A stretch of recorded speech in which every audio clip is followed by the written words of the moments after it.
जय हिंद दोस्तों। ये जो क्लास होने वाली है यूपी पुलिस 2026 के लिए बहुत ही महत्वपूर्ण होगी।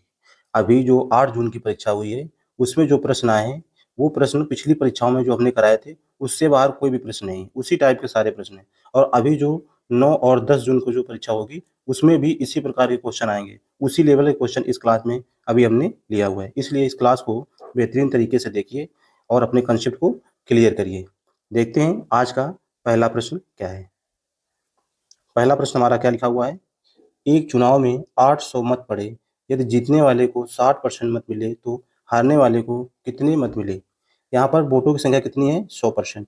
100% का मान कितना दिया गया है 8,000 दिया गया है हमें। हमसे पूछा जा रहा है जीतने वाले को कितने मिले हैं 100 में कितने मिल गए इसको 60, तो हारने वाले को कितने मिले होंगे 40। तो 40% का मान पूछा जा रहा है। यहाँ से निकालेंगे 2 जीरो कट जाएंगे तो 1% का मान हमारे पास आ जाएगा 80। तो हमसे पूछा गया 40% का मान, 40 का इधर गुणा करा देंगे और 40 से गुणा इधर करा देंगे तो कितना आ जाएगा 8 चौको 32, 3200 इसके वोट हो जाएंगे। किसको, हारने वाले को मिलेंगे। तो ऑप्शन बी इसका करेक्ट आंसर हो जाएगा। अगला क्वेश्चन देखते हैं हम लोग। क्वेश्चन नंबर हमारा 2 है। क्या लिखा हुआ है क्वेश्चन नंबर 2 में। किसी वस्तु का क्रय मूल्य 450 रुपये है और उसे 10% लाभ पर बेचा गया तो विक्रय मूल्य क्या होगा। यानी वस्तु का सीपी कितना है 450 रुपये, इसे बेचा गया 10% लाभ पर, तो इसका 10% निकाल देते हैं हम लोग। तो इसका 10% कितना आ जाएगा 45 रुपये आ जाएगा। अब सीपी में 45 रुपये जोड़ देंगे तो इसका विक्रय मूल्य निकल के आ जाएगा। तो कितना आ जाएगा, ये 5 आ जाएगा, ये कितना आ जाएगा 9 आ जाएगा, ये कितना है 4, 495 रुपये इसका विक्रय मूल्य यानी एसपी आ जाएगा। तो ऐसा ऑप्शन कौन सा है, ऑप्शन ए इसका करेक्ट आंसर हो जाएगा। अगला क्वेश्चन देखते हैं हम लोग। क्वेश्चन नंबर हमारा 3 है। क्वेश्चन नंबर 3 में क्या कहा जा रहा है। क्वेश्चन नंबर 3, साधारण ब्याज की किस दर से 500 रुपये 3 वर्ष में 650 रुपये हो जाएंगे। यहाँ पर पी कितना है 500 रुपये और ये क्या दिया हुआ है ए, यानी ए मतलब मिश्र धन। 500 रुपये 150 हो जाते हैं तो कितना ब्याज प्राप्त हुआ है 150 रुपये। कितने समय में प्राप्त हुआ है 3 साल में, तो 3 का भाग दे देंगे कितना आ जाएगा 50 रुपये। 1 साल में 50 रुपये ब्याज प्राप्त हुआ है। हमें क्या ज्ञात करना है आर यानी रेट। तो 50 बटे मूलधन कितना है 500, इंटू करेंगे 100, तो जीरो से जीरो कट जाएंगे तो 5 से भाग देंगे 50 में कितना आ जाएगा 10, तो 10% इसका रेट आ जाएगा। तो ऑप्शन कौन सा है, ऑप्शन बी इसका करेक्ट आंसर हो जाएगा। अगला क्वेश्चन देखते हैं हम लोग। Question number 4। क्वेश्चन नंबर 4 में क्या लिखा हुआ है। क्वेश्चन नंबर 4, 2,000 रुपये का 5% वार्षिक दर से 2 वर्ष का चक्रवृद्धि ब्याज क्या होगा। यानी हमारे पास कितना 2,000 रुपये है। 2,000 रुपये का 5% की दर से, तो 5% की दर से अगर 2 वर्ष के लिए दिया जाए, 2 वर्ष के लिए रेट कितनी है 5%, तो सी आई कितना होता है टोटल 5 + 5, 5 × 5/100, तो ये कितना आएगा 10 और ये कितना आ जाएगा 25, यानी 10.25% ये तो आता है। तो परसेंटेज के लिए नीचे 100 लगाएंगे और दशमलव से हटाएंगे तब भी ये 2 जीरो बढ़ जाएंगे। अब इसे हल कर देना है 1 जीरो 2 जीरो 3 जीरो 1 2 3, 2 से काटने कितना आ जाएगा 5 आ जाएगा। 5 से इसको काटेंगे 5 दूना 10, जीरो पचम 25, कितना आ गया 205 रुपये इसका सही आंसर आएगा। तो ऐसा ऑप्शन कौन सा है, ऑप्शन 20 का करेक्ट आंसर हो जाएगा। 10, 20 और 30 का औसत क्या होगा। जब संख्याएं लगातार हों तो औसत क्या होता है, जो उनके बीच में होता है वही उसका औसत होता है। यहाँ पर बीच में क्या दी गई संख्या 20, तो इसका औसत कितना आ जाएगा 20 आ जाएगा। तो ऑप्शन 20 का करेक्ट आंसर हो जाएगा। 20 रुपये और 30 रुपये के चावल किस अनुपात में मिलाएं कि भाव 25 रुपये हो जाए। तो इसे लगाएंगे हम एलिगेशन से। 20 रुपये और 30 रुपये के चावल हैं, इन्हें मिलाने के बाद भाव कितना 25, तो 25 लिखेंगे बीच में इधर घटा देंगे। 20 और 25 का अंतर कितना आ जाएगा 5, इधर घटाएंगे कितना आ जाएगा 5, इसका अनुपात लेंगे कितना आ जाएगा कट जाएगा, तो 1:1 आ जाएगा। तो ऐसा ऑप्शन कौन सा है, ऑप्शन ए इसका करेक्ट आंसर हो जाएगा। अगला क्वेश्चन देखते हैं हम लोग। क्वेश्चन नंबर 8 हमारा क्या लिखा हुआ है। क्वेश्चन नंबर 8, क्वेश्चन नंबर 8 लिखा हुआ है, पिता की आयु पुत्र की आयु की 3 गुनी है। पिता की आयु पुत्र की आयु की 3 गुनी है। पिता कितने वर्ष का है ये पूछा रहा है। पुत्र 10 वर्ष का है, यानी पुत्र अगर 10 वर्ष का है तो पिता कितने वर्ष का है, तो 1 का मान 10 है, 3 का मान कितना हो जाएगा 30 वर्ष हो जाएगा। तो ऑप्शन 20 का करेक्ट आंसर हो जाएगा। अगला क्वेश्चन देखते हैं हम लोग। Question number 9। क्वेश्चन नंबर 9 हमारा क्या लिखा हुआ है। 15 और 20 का मासा क्या होगा। एचसीएफ मातम समापवर्तक, ये क्या होता है बड़ी से बड़ी संख्या। मासा क्या होती है, बड़ी से बड़ी संख्या जो होती है वही मासा। तो इस ऑप्शन में ऐसा कौन सा नंबर है जो बड़ी से बड़ी, और इसको काटता हूँ 2 से 15 कटेगा नहीं कटेगा, 5 से कट जाएगा दोनों ठीक है, 10 से 15 नहीं कटेगा, 15 से 20 कटेगा नहीं कटेगा, तो बचा क्या ऑप्शन बी इसका करेक्ट आंसर हो जाएगा। एचसीएफ कितना आ जाएगा 5 इसका करेक्ट आंसर हो जाएगा। अगला क्वेश्चन देखते हैं हम लोग। Question number 10। क्वेश्चन नंबर 10 हमारा क्या लिखा हुआ है? ए ने 1000 और बी ने 2000 रुपये लगाए, लाभ किस अनुपात में बांटेंगे? तो ए अनुपात बी। तो ए कितने 1000 रुपये लगाया, बी ने 2000 रुपये लगाया, इसका अनुपात लेंगे तो 3 जीरो कट जाएंगे, कितना बचा? 1:2। तो ऑप्शन कौन सा है? ऑप्शन बी इसका करेक्ट आंसर हमारा हो जाएगा। अगला क्वेश्चन देखते हैं हम लोग, क्वेश्चन नंबर 11। क्वेश्चन नंबर 11 में क्या लिखा हुआ है? एक समबाहु त्रिभुज का प्रत्येक कोण कितने डिग्री का होता है? समबाहु त्रिभुज किसे कहते हैं? समबाहु त्रिभुज किसे कहते हैं?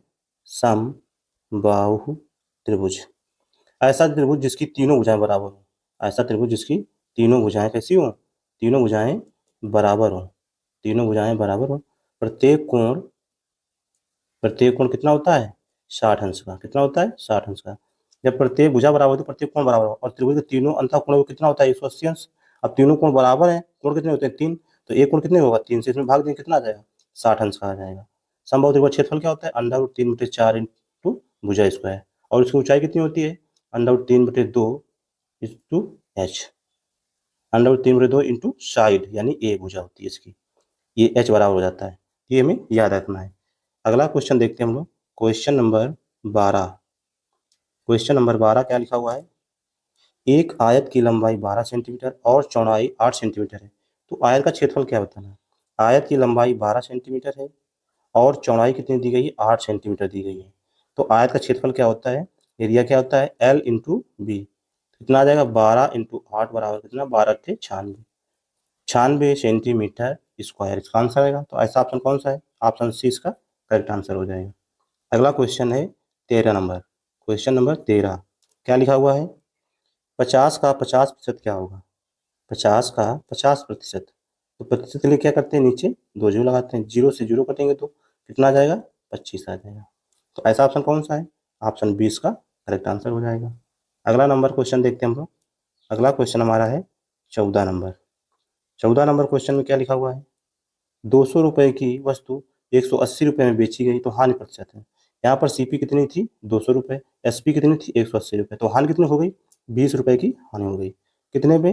200 में। सीपी है 200, हमसे पूछा जाए हानि परसेंट, तो इंटू 100 करेंगे। 1 zero 2 zero, 1 zero 2 zero cut जाएंगे और 2 से भाग देंगे, 20 में कितना आएगा? 10%। यानी 10% की यहाँ पर हानि हो जाती है। ऐसा ऑप्शन कौन सा है? ऑप्शन 20 का करेक्ट आंसर हो जाएगा। अगला क्वेश्चन देखते हैं हम लोग। क्वेश्चन नंबर हमारा कौन सा है? 15। क्वेश्चन नंबर 15 में क्या लिखा हुआ है? कोई धन 10 वर्षों में दोगुना हो जाए तो दर प्रतिशत क्या होगी? यानी हमारे पास 100 रुपये था, वो 10 वर्षों में कितना हो गया? 200 रुपये। यहाँ से कितना ब्याज प्राप्त हुआ? 100 रुपये ब्याज प्राप्त हुआ। कितने साल में? 10 साल में। तो एक साल में कितना ब्याज प्राप्त हुआ? 10 से भाग देंगे, कितना आ जाएगा? 10 आ जाएगा। और एक साल में जो ब्याज प्राप्त होता है वही हमारा क्या होता है? रेट होता है।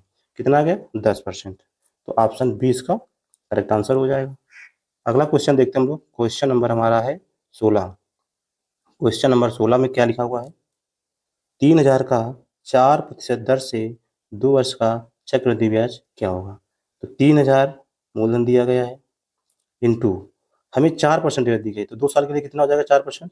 4 + 4 इंटू 4 इंटू 4/100। तो कितना आ जाएगा? ये 8, और इधर कितना आ जाएगा? 8.16। तो 8.16%, ये आ जाएगा। इसका निकालेंगे तो हम लोग देखते हैं यहाँ पर पॉइंट में आंसर आएगा। 0 से 0 कटेंगे प्रतिशत के लिए, और दशमलव वाला 100 यहाँ पर आ जाएगा। तो 1 जीरो यहाँ से कट जाएगा, 2 जीरो ये कट जाएंगे, तो 1 जीरो बचेगा। इसका गुणा कराएंगे, कितना आ जाएगा? 2448, और 1 दशमलव लग जाएगा तो कितना आ जाएगा? ये 244.8। कौन सा है? ऑप्शन 20 का करेक्ट आंसर हो जाएगा। अगला क्वेश्चन देखते हैं हम लोग। Question number 17। क्वेश्चन नंबर 17 में क्या लिखा हुआ है? प्रथम 5 सम संख्याओं का औसत क्या होगा? प्रथम 5 सम संख्या कौन सी होती है? 2, 4, 6, 8, 10। संख्याओं कितनी है? 5 संख्याएं, 1, 2, 3, 4। औसत क्या होता है? जो बीच में संख्या होती है। अगर संख्याएं लगातार हैं तो औसत सदैव बीच वाली संख्या ही उसकी औसत होती है। तो यहाँ पर 5 संख्या है तो बीच में कौन सी संख्या है? 6। तो इसका आंसर कितना आ जाएगा? 6 आ जाएगा, इसका औसत आ जाएगा। तो ऑप्शन इसका सी बिल्कुल सही आंसर हो जाएगा। क्वेश्चन नंबर देखते हैं अगला। अगला क्वेश्चन नंबर कौन सा है हमारा? 18। क्या लिखा हुआ है? 15:20 को सरल करिए। यानी 15:20 ये किससे कटता है? सरलतम रूप में लिखना है। तो 5 से काटेंगे 3 आ जाएगा, 5 से काटेंगे 4 आ जाएगा। तो इधर कितना बचा? 3, इधर कितना बचा? 4। 3:4 इसका सही आंसर हो जाएगा। तो ऑप्शन ए इसका करेक्ट आंसर हो जाएगा हमारा। अगला क्वेश्चन देखते हैं हम लोग। क्वेश्चन नंबर 19 क्या लिखा हुआ है? दूध और पानी 3:1 में है, 20 लीटर मिश्रण में पानी कितना होगा? ये मिल्क है और ये वाटर है। टोटल कितना हो जाएगा? ये 4। और सवाल में 4 का मान कितना दिया गया है? 20 लीटर। तो 1 यूनिट का मान कितना आ जाएगा? 4 पंचे 20, यानी 5 लीटर आ जाएगा। और सवाल में एक ही यूनिट का मान हमसे पूछा गया पानी, क्योंकि एक ही यूनिट है, तो एक का मान कितना आ जाएगा? 5 लीटर। तो पानी 5 लीटर है, तो ऑप्शन 20 का सही आंसर हो जाएगा। अगला क्वेश्चन हमारा क्वेश्चन नंबर 20। क्वेश्चन नंबर 20 क्या लिखा हुआ है? ए और बी की वर्तमान आयु का योग कितना है? 40 वर्ष। वर्तमान आयु का योग 40 वर्ष है। 5 साल बाद ये योग कितना हो जाएगा? 5 साल बाद ये भी प्लस 5 साल बढ़ जाएगा, ये भी 5 साल बढ़ जाएगा, तो दोनों की आयु मिला कितनी बढ़ जाएगी? 10 साल। तो सीधा 40 में 10 जोड़ देंगे तो कितना आ जाएगा? 50 वर्ष। कितना आ जाएगा? 50 वर्ष। तो ऑप्शन बी इसका बिल्कुल करेक्ट आंसर हो जाएगा। अगला क्वेश्चन देखते हैं हम लोग। क्वेश्चन नंबर हमारा है 21। क्वेश्चन नंबर 21 क्या लिखा हुआ है? 3 की पावर 4 का मान बताना। इसका मान कितना? इसका मतलब क्या होता है? 3 का गुणा कितनी बार कराना है? 4 बार। ये कितना आ जाएगा? 3 3 9, 3 3 27, 27 3 81। कितना आया? 81 इसका मान आ जाएगा। तो ऐसा ऑप्शन कौन सा है? ऑप्शन बी इसका करेक्ट आंसर हो जाएगा। 1200 रुपए का लाभ ए और बी में 3:1 के अनुपात में बांटने पर ए का हिस्सा क्या है? यहाँ पर ए अनुपात बी का अनुपात कितना दिया गया है लाभ का? 3:1। ये टोटल कितना हो जाएगा? 4। इन दोनों को जोड़ दिया और ये सवाल में कितना दिया गया है? 1200 रुपये। यहाँ से 1 यूनिट का मान कितना आएगा? 4 3 12, 300। हमसे पूछा गया ए का हिस्सा, तो ए का हिस्सा कितना है? 3। तो 3 का मान कितना आ जाएगा? 3 3 9, 3 से गुणा करा देंगे तो 900 रुपये आ जाएगा। तो ऑप्शन बी इसका करेक्ट आंसर हो जाएगा। Question number 24। यदि आयत का परिमाप 40 सेंटीमीटर है और लंबाई 12 सेंटीमीटर, तो चौड़ाई क्या होगी? आयत का परिमाप क्या होता है? 2 उसमें एल प्लस बी बराबर 40 सेंटीमीटर। 2 से काटेंगे कितना आ जाएगा? 20, यानी एल प्लस बी बराबर 20 आ जाएगा। और यहाँ पर लंबाई 12 है, तो एल का मान 12 दिया गया है। तब हमें बताना है चौड़ाई, तो ये इधर जाए घट जाएगा, तो 20 में 12 जाएगा, कितना बचा? 8। तो करेक्ट आंसर कितना आ जाएगा? 8 आ जाएगा इसकी चौड़ाई। तो ऑप्शन सी इसका करेक्ट आंसर हो जाएगा। अगला क्वेश्चन देखते हैं हम लोग। क्वेश्चन नंबर 25 क्या लिखा हुआ है? 0.25 का प्रतिशत मान क्या होगा? तो 0.25 का प्रतिशत मान के लिए क्या करेंगे? दशमलव उठाएंगे, नीचे 0 बढ़ा देंगे। अब प्रतिशत में चेंज करने की क्या करेंगे? 100 से गुना करा देंगे, 100 से 100 कट जाएगा, कितना बचा? 25। तो कितना आ जाएगा? 25% आ जाएगा। वीडियो पसंद आया तो लाइक करें, शेयर करें और हमारे चैनल को सब्सक्राइब करें।